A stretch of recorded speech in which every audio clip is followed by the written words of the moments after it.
नमस्कार। कभी सोचा है बिहार में ऐसा क्या है जो इसे इतना खास बनाता है? आज हम बिहार के उन कुदरती खजानों की गहराई में उतरेंगे जो वहाँ की जमीन, पानी और लोगों की जिंदगी को एक शक्ल देते हैं। तो चलिए इस सफर की शुरुआत करते हैं। चलिए सबसे पहले इस एक नंबर पर गौर करते हैं। 80%। जी हाँ, बिहार की 80% आबादी, सोचिए कितनी बड़ी संख्या है, वो सीधे सीधे खेती किसानी पर निर्भर है। ये एक आंकड़ा ही हमें ये बताने के लिए काफी है कि जमीन और पानी यहाँ के लोगों के लिए कितने ज्यादा कीमती हैं।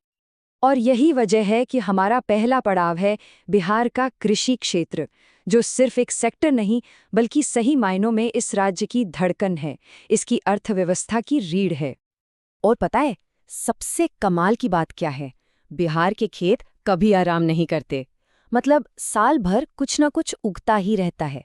यहाँ के किसान साल के 4 अलग-अलग मौसमों में भदई, अघनी, रबी और गर्मा में अलग-अलग तरह की फसलें उगाते हैं।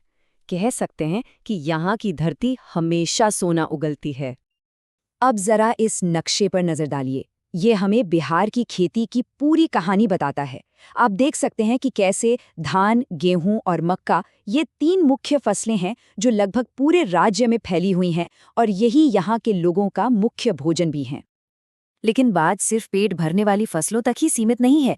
बिहार की जमीन से पैसा भी उगता है, मतलब कैश क्रॉप्स। अगर हम उत्तर बिहार की तरफ जाएं तो गन्ने की मिठास मिलेगी, वहीं उत्तर पूर्व में जूट का सुनहरा रेशा, और गंगा के दियारा इलाके में उगने वाला तंबाकू तो मशहूर है ही।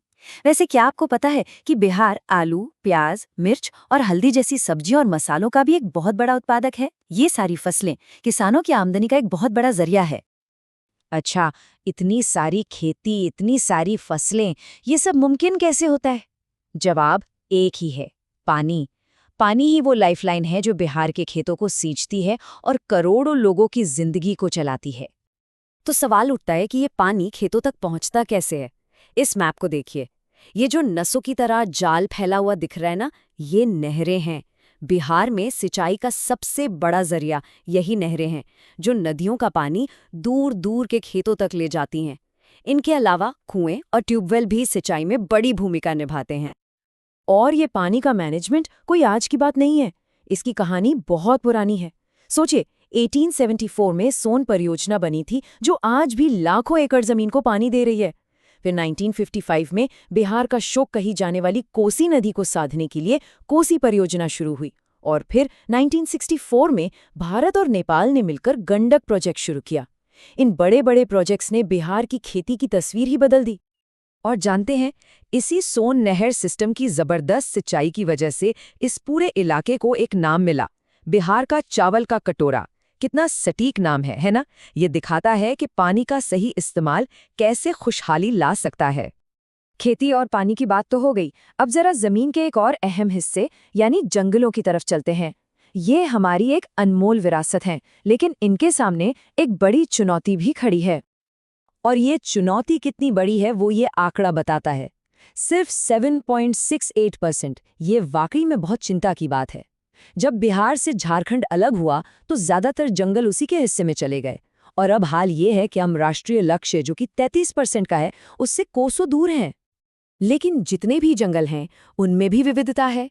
उत्तर में जहां हिमालय की नदियां से नमी मिलती है, वहां आपको मिलेंगे नम पर्णपाती वन, मतलब खूब हरे भरे। और दक्षिण की तरफ पठारी इलाकों में जहां पानी कम है, वहां पाए जाते हैं शुष्क पर्णपाती वन।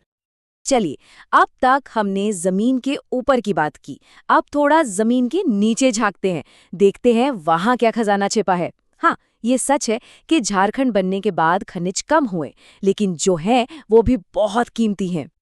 ये नक्शा देखिए, ये हमें सीधा उस जगह ले जाता है जहां बिहार का मिनरल खजाना है।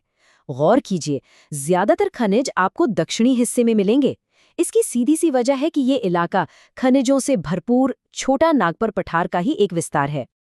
तो क्या क्या मिलता है इस खजाने में? सीमेंट बनाने वाला चूना पत्थर है, बिजली के सामानों में लगने वाला अभ्रक है, और बॉक्साइट भी। पर असली हीरो है पायराइट। आप यकीन नहीं करेंगे, भारत में इस मिनरल पर बिहार का लगभग एकाधिकार है, और ये खाद बनाने के लिए बहुत जरूरी है। मतलब ये बिहार के लिए एक बहुत बड़ा मौका हो सकता है। तो अब तक हमने देखा कि बिहार के पास उपजाऊ जमीन है, भरपूर पानी है, खनिज भी हैं।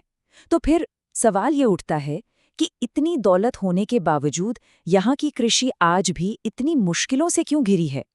यहीं से हमारी पड़ताल एक नया और ज़रूरी मोड़ लेती है।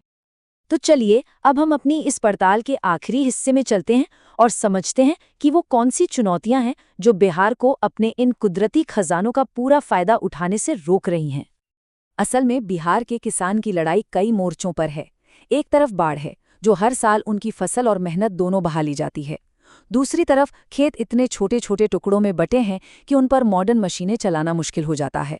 और सिंचाई का नेटवर्क होने के बाद भी आज भी आधी से ज़्यादा खेती बारिश के भरोसे है। ये एक कभी न खत्म होने वाला संघर्ष लगता है। और यहीं पर बिहार का सबसे बड़ा पैराडॉक्स सामने आता है। यहाँ की नदियाँ जो एक तरफ जीवन देती हैं, लाइफलाइन हैं, वहीं दूसरी तरफ तबाही का कारण भी बन जाती हैं। ये एक ऐसा द्वंद्व है जिसके साथ बिहार सदियों से जी रहा है। तो आखिर में हम एक बड़े सवाल पर आकर रुकते हैं।